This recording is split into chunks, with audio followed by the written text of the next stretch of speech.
Hello everybody, Chris here, and today we got another anniversary video for y'all, and I'm really excited about this one because this is an album that's a current decade album that has become one of my favorite albums of all time. But before we start talking about the record in question, I mean, you guys already know, you guys see the title.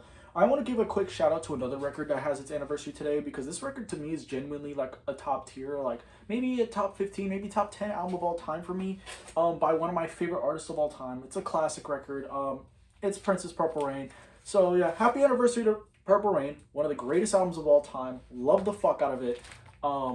And yeah, I just wanted to give this a quick shout out because I decided not to make a full video on it because it's not like the 40th or the 45th anniversary like I did with Dylan's Blonde on Blonde.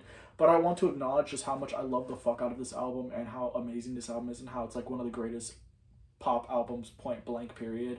Like a top five, maybe even top three pop album of all time.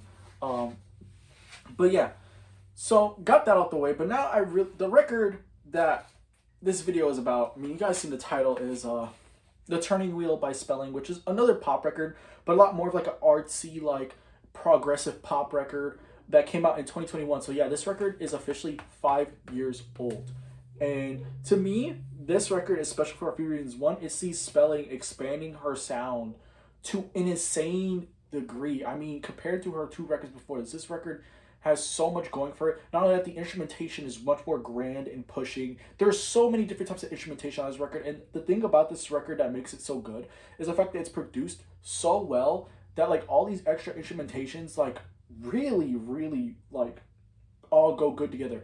I don't know how the fuck this is happening. Whoever produced this is like a god because holy shit, there's not a single sound or moment on this record that doesn't sound amazing and absolutely perfect. And some of my favorite pop songs of the decade are on here, like Boys at School, which is probably one of my favorite songs of the decade so far. It's proggy guitar solos, it's very great analog synths, and like bright horn embellishments all over the track. And also like the theme about feeling an isolation, being in isolation, which is a relatable theme. Not only that, it's a theme that comes up quite a bit on this record, but I think this is kind of like the most apparent song when it comes to that.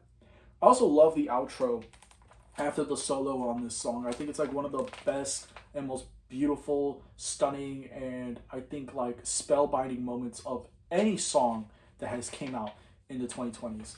It's not even a close competition. There's a bunch of other like highlights on here, like the Turning Wheel with its like lovely chorus that has like layers on top of layers. It's very rich. It's very developed. We also have Magic Act, which is more like a linear song with these strange eerie guitar solos and like weird despondent eerie synth layers. And again, the lyrics on this album have a bunch of consistent themes, whether that be isolation or like your ideas are not really like you have really great ideas, but like the world isn't ready for them, or even like the themes of nature all over this record, like Empire with an Egg, which is kind of the most obvious interpretation of that. But there are so many fucking highlights and moments on here. I feel like every song on here is a highlight.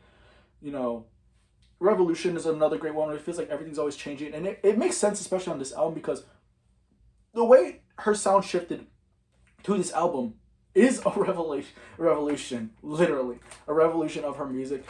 But, like, holy shit, this record is good. And honestly, like, I'm just amazed every single time I listen to this record. I listened to this record the other day for a video I plan on doing. It's going to be for a 100 subscriber special. So whenever we get 100 subscribers, you guys are going to see what I plan to do by re-listening to all my favorite albums of the 2020s, because this is definitely up there. I actually retrospectively ranked all the records that are like personal favorites of mine for the decade. All the records that I would say are 10 out of 10s from the decade, and I'd say this is the best one. It's not even close. But yeah, that's really it. I don't want to talk too much, especially because I do have a few more videos I want to try to get out, maybe if I have time. But for now, happy 5th anniversary to one of the best pop records, and it's going to be one of my favorite albums of all time, one of the best produced, best performed albums of all time, and Spelling is just a fucking goat. Yeah, if you have not, listen to this record. You will not be disappointed at all. All right.